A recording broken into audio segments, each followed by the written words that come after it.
চট্টগ্রামের রাঙ্গুনিয়ায় সেলিমা কাদের college gate এলাকায় বাসের ধাক্কায় চুয়েটের 2 শিক্ষার্থী নিহতের ঘটনায় চতুর্থ দিনের মতো চট্টগ্রাম কাপ্তাই সড়ক অবরোধ করে আন্দোলন করেছে চট্টগ্রাম প্রকৌশল এবং প্রযুক্তি বিশ্ববিদ্যালয়ের শিক্ষার্থীরা। সকালে রাস্তায় গাছের গুঁড়ি ফেলে এবং টায়ারে আগুন জ্বালিয়ে সড়কে অবস্থান নেন শিক্ষার্থীরা। গেল সোমবার রাঙ্গুনিয়ার জিয়ানগর মোটরসাইকেলে ঘুরতে বের হয়ে বাসের ধাক্কায় চুয়েট কৌশল বিভাগের 3য় বর্ষের শিক্ষার্থী শান্ত সাহা এবং 2য় বর্ষের শিক্ষার্থী তৌফিক হোসাইনের মৃত্যু হয়। এই দুর্ঘটনায় আহত হন আরও এক শিক্ষার্থী। পরদিন সকাল থেকে রাত পর্যন্ত বিক্ষুব্ধ শিক্ষার্থীরা সড়ক অবরোধ করেন। এদিকে ঘটনা তদন্তে 7 সদস্যের কমিটি গঠন করা হয়েছে। শিক্ষার্থীরা প্রশাসনের কাছে 10 দফা দাবি করেন।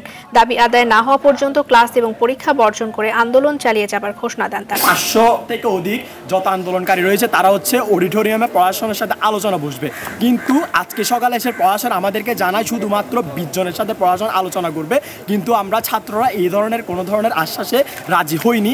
আপনারা জানেন আমাদের এই 10 দফা দাবির সাথে আসলে আঞ্চলিক লোক যারা আছে রাউজান এবং রাঙ্গুনিয়ার যে মানুষগুলো আছে তারাও একাত্মতা পোষণ করেছে। যতদিন পর্যন্ত 10 দফা দাবি পূর্ণ না হবে ততদিন পর্যন্ত আমরা আন্দোলন চালিয়ে যাব। দর্শক, চট্টগ্রাম প্রকৌশল ও প্রযুক্তি বিশ্ববিদ্যালয়ে রয়েছেন সহকর্মী ইয়াসিন রানা সোহেল, সরাসরি যোগ দিচ্ছেন তিনি সেখানকার অবস্থা জানাতে। রানা, আমাদেরকে জানাবেন ক্যাম্পাসে কি কর্মসূচি চলছে, পরিস্থিতি কি, সেই সাথে দায়ী গাড়ি চালককে গ্রেফতার করা হয়েছে কিনা এর মধ্যে?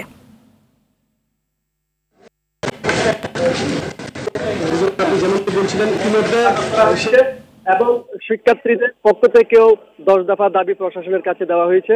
আজকে সকালে প্রশাসনের একাডেমিক কাউন্সিলের 151তম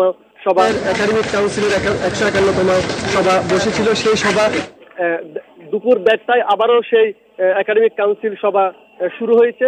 এই একাডেমিক কাউন্সিল সভার শেষে তারা প্রশাসনের পক্ষ থেকে তারা শিক্ষার্থীদের দাবি দেওয়া সম্পর্কে তাদের সিদ্ধান্ত জানানো হবে। এদিকে আজকে টানা চতুর্থ দিনের মতো শিক্ষার্থীরা তাদের আন্দোলন চালিয়ে যাচ্ছে।